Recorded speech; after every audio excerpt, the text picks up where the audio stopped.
Three Predictions, Volume 3. America will be invaded. I said that Russia would win in Ukraine and that the most important success of that war for them was to drain our resources, which they did. I told you that South America would turn on the U.S. and start allowing our enemies entry into their ports and start building up resources, soldiers, and more. And remember that I said 9 months ago that Israel would become the prime target of the Eastern powers, and that Russia and China would find their path to Israel through their allies in Eastern Europe and the Middle East, which they've done. So what's next on the table? Folks, there was a lot of people who were in absolute denial when I made those first prediction videos, saying that America is so powerful they could never be defeated. They're like one in like 187 or 192 countries, and 80% of the countries absolutely can't stand our guts because we've become a global terror. America is Babylon. We've done absolutely dreadful things. Just in the past, 20 years, we've killed millions of innocent civilians for imperialistic and colonialistic goals. Gaddafi in Libya was one of the greatest leaders in modern history. He was a saint to his people, and we slaughtered him in the streets because he was no longer going to purchase oil in US dollars. Amongst other things like taking care of his own people, making Africa and the Middle East strong. Anyways, we're the baddies. We're the bad guys. And people just aren't getting this. The entire world is surrounding us. We will be invaded, and we will be destroyed. And we need to be. And I'm not rooting for it in some sick nihilistic way. We are a problem. We hurt millions and millions of people every year with our policies, with our bad economics, with our greed, with our violence, with our fear and paranoia, and we can't be bargained with. When the Soviet Union fell, we made a promise we wouldn't move NATO to the east. That's all we've done since. We break all of our promises. We violate the sovereignty of any country for any reason. I mean, we did it in South America because we wanted their bananas. This isn't a joke. So here's what's going to happen next. What's happening in the Middle East? Yeah, that's going to pick up really quick. And the one country that's at odds with all the other countries, let's just do the math, folks. Once that country falls, I'm not even allowed to say the name of the country because I'll be called an anti-Semite. I could literally say every other country in the world and say if they're going to win or lose a war. But if I say that country loses a war, I'll be called a name and be called a bigot. Anyways, that country's going to fall, okay? Another thing, military bases are being attacked right now. Do you understand what that means? Military bases don't get attacked. We're being surrounded right now, and there's been several attacks inside of the country from our enemies that they've tried to make you think are domestic attacks. They're not going to tell you that we're being invaded.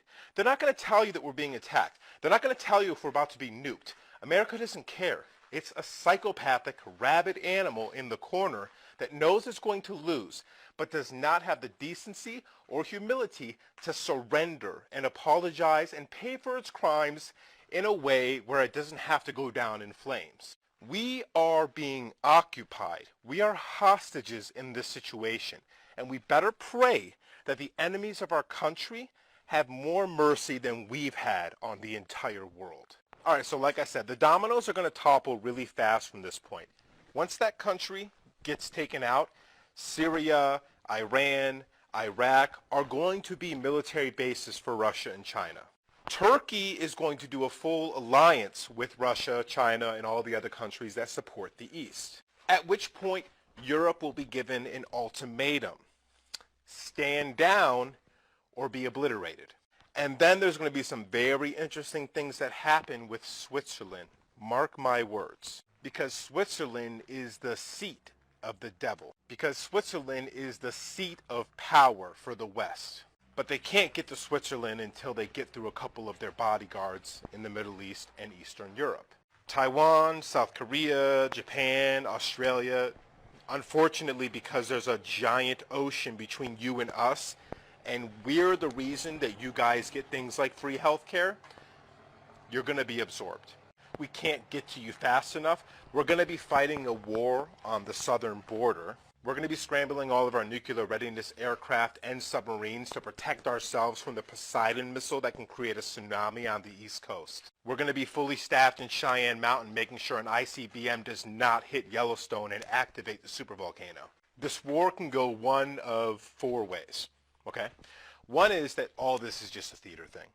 And Revelations is really the thing they're trying to pull off. Like, so it'll get really crazy over in the Middle East and all of a sudden the Antichrist will show up and they'll sign a great peace deal and it'll be beautiful. And then you know we're just in a game and just nothing matters because they're going to play this stupid game.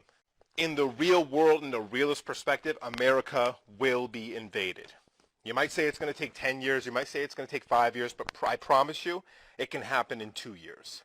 Now, in that scenario, America can either fight to the death or surrender and hold the right people accountable, right? Like the people who vouched for Gaddafi's murder, the people that vouched for Assad's assassination attempt.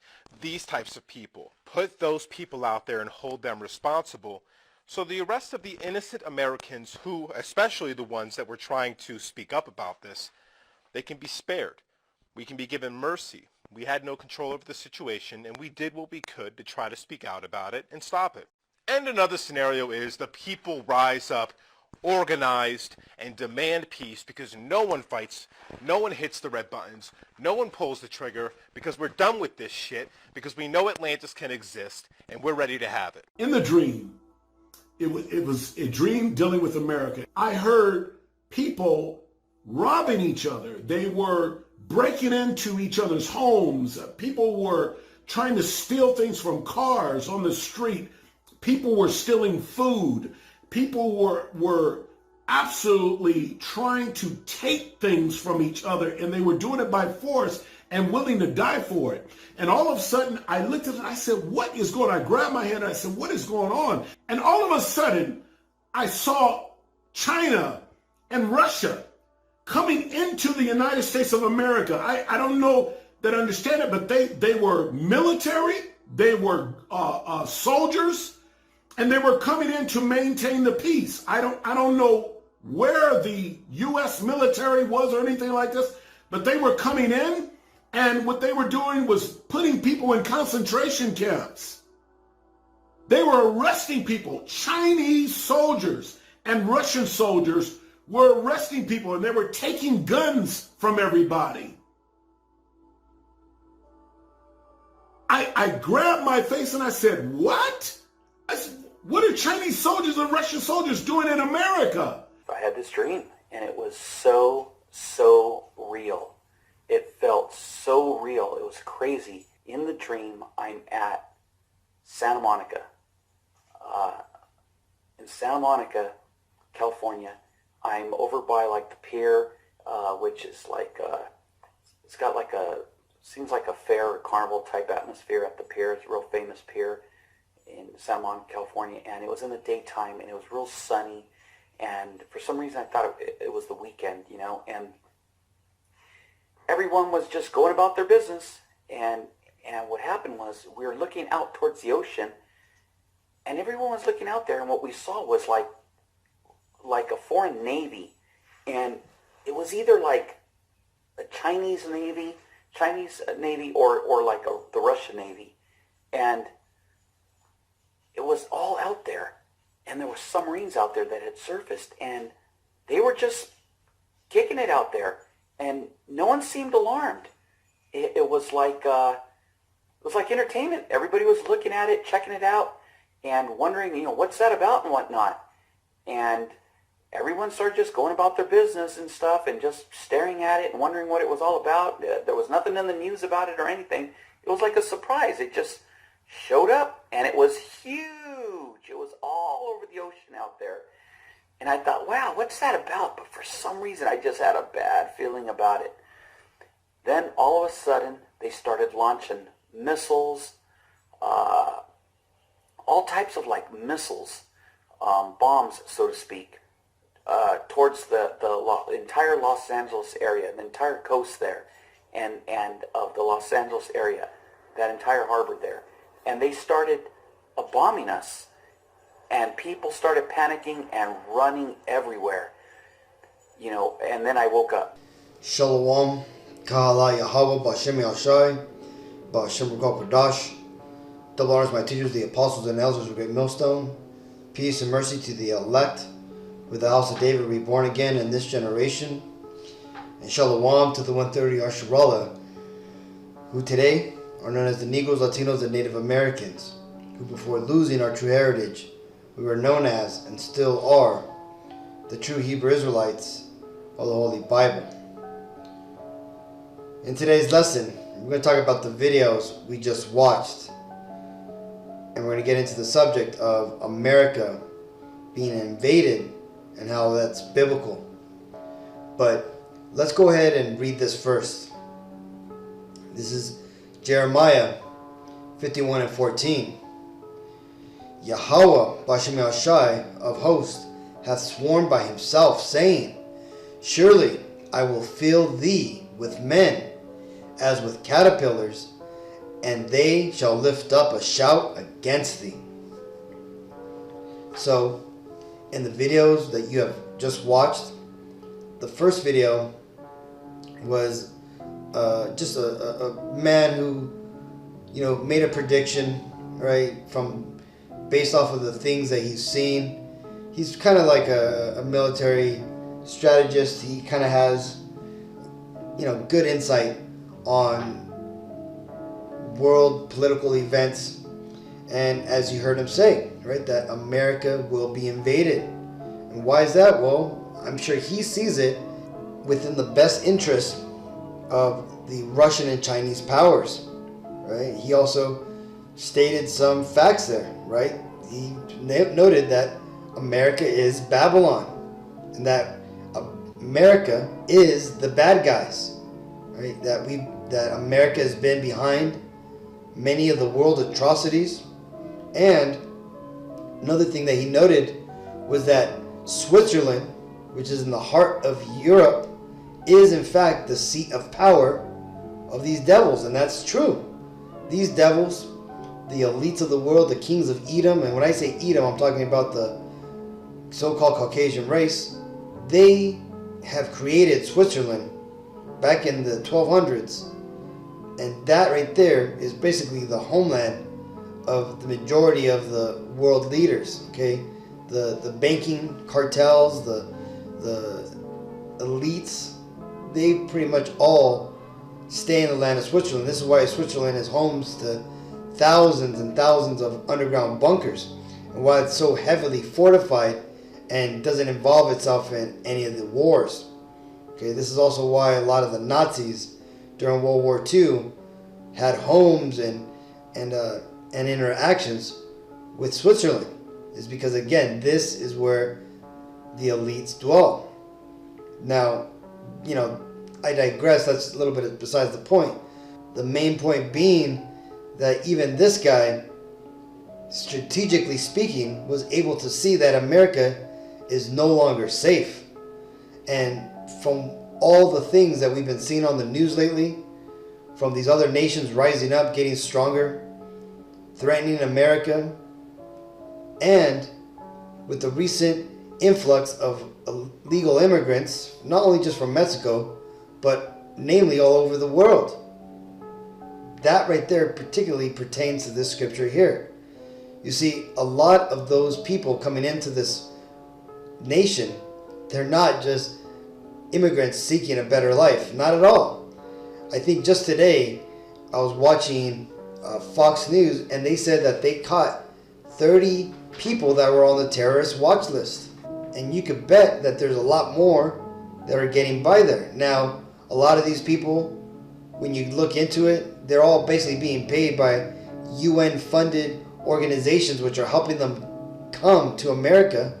And why is that? Well, because you see, the elites have abandoned America. The usefulness of America has come and gone.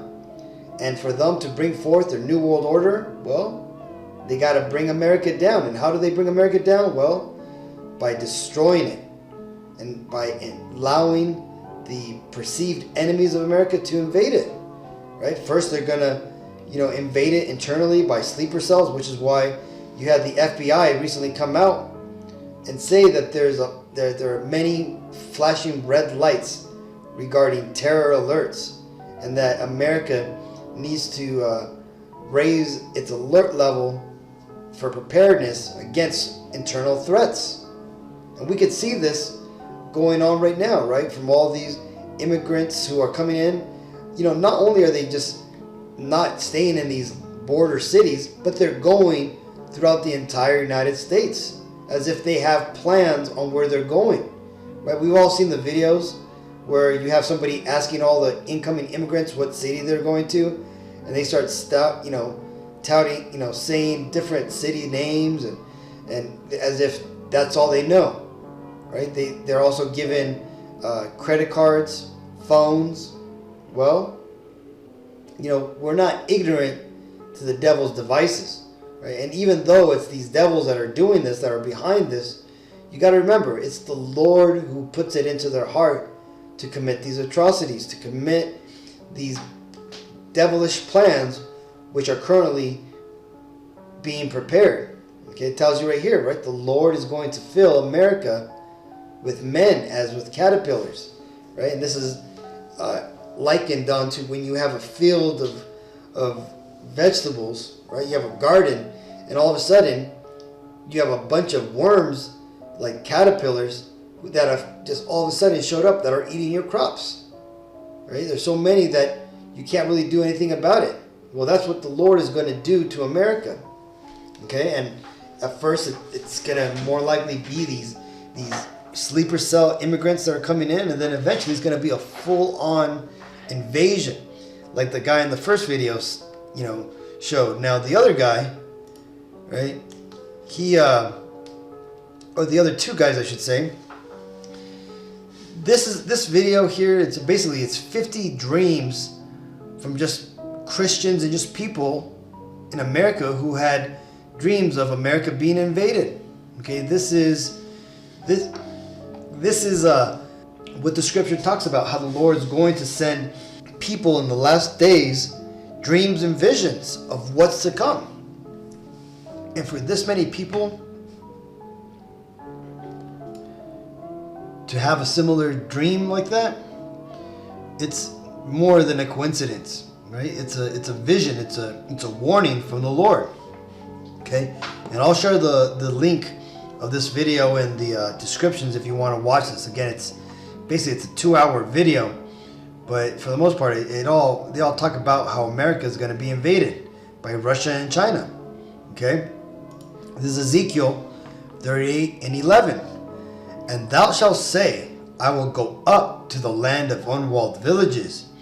I will go to them that are at rest, that dwell safely, all of them dwelling without walls, and having neither bars nor gates, to take a spoil, and to take a prey, and to turn thine hand upon the desolate places that are now inhabited, and upon the people that are gathered out of all the nations. Right? Isn't America known as the great melting pot? You see that?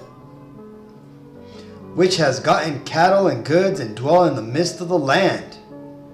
So you see, this prophecy of America being invaded, it's all over the Bible, right? This is not just some, new understanding, right? When you go into, you can go to Google, type in America invasion, biblical prophecy, and you'll see so many breakdowns, and you'll see so many theses written out about it. But Bible scholars talking about how this is what it means, and that's because this is what it means, right? We've all heard the apostles and the brothers break this down. Well, now I'm breaking it down to you, right? This is Isaiah 47:1. Come down and sit in the dust, O virgin daughter of Babylon.